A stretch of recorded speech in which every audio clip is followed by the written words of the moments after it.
नमस्कार दोस्तों, डियर किसान में आपका एक बार फिर स्वागत है, जहां पर बात होती है केवल किसान की।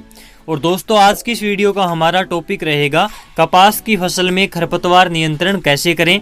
बहुत से किसान भाइयों के ये लगातार कमेंट आ रहे हैं पिछले कुछ दिनों से कि कपास के अंदर खरपतवार बहुत ज़्यादा हो गया है। कोई ऐसे स्प्रे बताइए, कोई ऐसा रसायन बताइए जिससे कि हमारी कपास की फसल जो है वो ना जले और खरपतवार उससे साफ हो जाएं, निकल जाएं, नष्ट हो जाएं।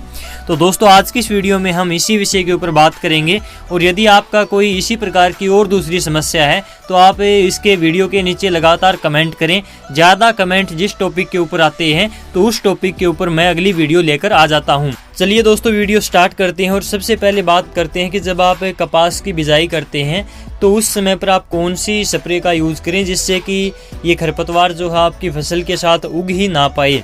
तो इसके लिए आपको BASF कंपनी का जो स्टैम्प आता है आप इसका यूज़ कर सकते हैं। और इसके अंदर जो टेक्निकल आता है, जो रसायन आता है, वो पेंडिमेथिलिन आता है। और ये पेंडिमेथिलिन जो है आप BASF कंपनी के अलावा दूसरी कंपनी का भी खरीद सकते हैं। ये रसायन जो है कंपनियां अलग अलग नाम से बेचती हैं मार्केट में। तो इसका यूज आपको बिजाई के 48 घंटे बाद तक आप इसका यूज कर सकते हैं। 48 घंटे के बाद यानी कि 2 दिन के बाद आप इसकी स्प्रे ना करें, क्योंकि इसके बाद कपास के अंदर अंकुरण होना स्टार्ट हो जाता है।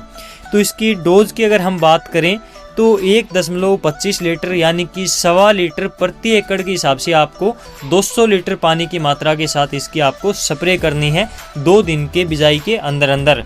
तो ये तो हुई कि आप खरपतवार को उगने से पहले ही किस प्रकार से नियंत्रित कर सकते हैं। और ये काफ़ी सेफ तरीका है, इसमें आपको कपास के उगने में भी कोई प्रॉब्लम नहीं आती।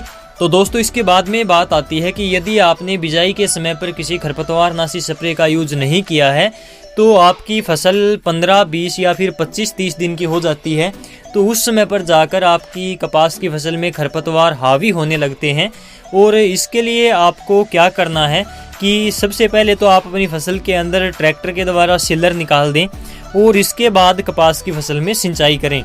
सिंचाई अत्यंत आवश्यक है, क्योंकि ये स्प्रे जो होती है, खरपतवार नाशक जो स्प्रे होती हैं, ये नमी में ही काम करती हैं। सूखे में यदि आप ये स्प्रे कर देते हैं तो आपकी फसल को भी नुकसान हो सकता है और खरपतवार भी नष्ट नहीं होंगे।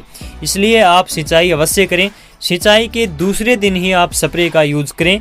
और ये जो खरपतवार नाशक है ये गोदरेज कंपनी का हिटवीड मैक्स के नाम से आता है। और ये जो खरपतवार है ये 4-5 पत्तियां जब खरपतवार की आपकी निकल आती हैं उस समय पर यदि आप इसका यूज़ करते हैं तो काफ़ी अच्छा रिजल्ट आपको देखने को मिलेगा। और इसका यूज़ आप इसके बाद में भी कभी भी कर सकते हैं, यानी कि बड़े खरपतवार पर भी कर सकते हैं। लेकिन ये जब खरपतवार आपका बड़ा हो जाता है तो रिजल्ट आपको इतना अच्छा नहीं मिलता।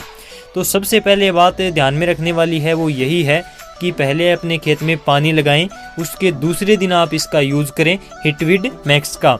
इसकी डोज की अगर हम बात करें तो 450 ग्राम प्रति एकड़ के हिसाब से 150 लीटर पानी की मात्रा के साथ आप इसका यूज़ करें। तो इस प्रकार से आप अपनी कपास के अंदर 15, 20, 25, 30 दिन की अवस्था में खरपतवार इससे नियंत्रित कर सकते हैं। कपास के पौधों को ये नुकसान नहीं पहुंचाता है। हो सकता है आपकी कपास के पौधों की ग्रोथ एक बार रुक जाए। इसके बाद जब आपकी कपास या नरमा जो है 40 से 45 दिन की अवस्था में हो जाता है तो ऐसी कंडीशन में आपके खरपतवार भी काफ़ी ज़्यादा बड़े हो जाते हैं। जैसा कि आप वीडियो के अंदर देख पा रहे होंगे, ये चौड़ी और संकरी पत्ती दोनों प्रकार के खरपतवार होते हैं कपास के अंदर। तो ऐसी कंडीशन में आप यहाँ पर जब गोदरेज का हिटवीड यूज़ करते हैं तो वो आपको ज़्यादा अच्छा रिजल्ट यहाँ पर नहीं दे पाएगा बड़े खरपतवार में। तो इसके लिए आप यहाँ पर पेंडामेथिलिन का यूज़ करें, जो BASF कंपनी का स्टैम्प आता है उसी का यूज़ यहाँ पर आपको करना है। इसकी डोज वही रहेगी 1.25 लीटर की मात्रा जो है 200 लीटर पानी के साथ 1 एकड़ में। तो इसका स्प्रे आपको करना है। और इसका स्प्रे करने के बाद तुरंत अगले दिन ही या फिर एक दिन छोड़कर अगले दिन आप इसके अंदर सिंचाई अवश्य करें।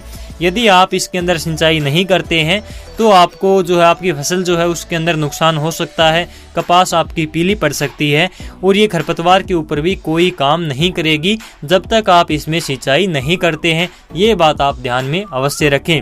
दोस्तों इसमें ध्यान देने वाली बात यह है कि काफ़ी किसानों का ये कहना है कि जब हम पेंडामेथ्रिन का यूज़ कपास में करते हैं तो कपास इससे पीली पड़ जाती है या फिर ग्रोथ बहुत ज़्यादा रुक जाती है। तो ऐसी कंडीशन में आप सबसे अच्छा ये रहेगा कि कपास के जो पौधे हैं उनको बचाते हुए ही इसकी स्प्रे करें, यानी कि लाइन से लाइन या फिर खूड से खूड के बीच की जो दूरी होती है वहाँ पर ही आप इसका स्प्रे करें। पौधों के ऊपर इसका स्प्रे ना करें तो आपके लिए ज़्यादा अच्छा रहेगा, क्योंकि इससे कपास की ग्रोथ जो है वो रुक जाती है, ऐसा किसानों का कहना है। दोस्तों यदि आप कपास की फसल में खरपतवार नियंत्रण यदि बिजाई के समय पर ही करते हैं तो ये बिल्कुल सेफ है और कपास के ऊपर इसका कोई दुष्परिणाम देखने को नहीं मिलता, यानी कि कपास की फसल में ये कोई नुकसान नहीं पहुंचाता और आपकी कपास के अंदर खरपतवार का नियंत्रण भी, खरपतवार की रोकथाम भी उगने से पहले ही हो जाती है। तो इस प्रकार से आप पहले यदि यूज़ करते हैं तो काफ़ी अच्छा रहेगा। और यदि आप बाद में भी इसका यूज़ कर सकते हैं, लेकिन बाद में समस्या ये आती है कि कपास की फसल इससे पीली पड़ जाती है, कपास की बढ़वार रुक जाती है, इस प्रकार की समस्याएं कपास में देखने को मिल सकती है। और यदि आप बाद में खरपतवार नियंत्रण की बात करते हैं तो ज़्यादा अच्छा यही रहेगा कि आप ट्रैक्टर के द्वारा, सिलर के द्वारा या फिर कसोले के द्वारा आप अपनी कपास के अंदर खरपतवार का नियंत्रण करें, तो ये ज़्यादा सुरक्षित है, ज़्यादा अच्छा रहेगा आपकी फसल के लिए। आपके उत्पादन पर कोई फर्क नहीं पड़ेगा, इसके लिए आप ये बात अवश्य ध्यान रखें।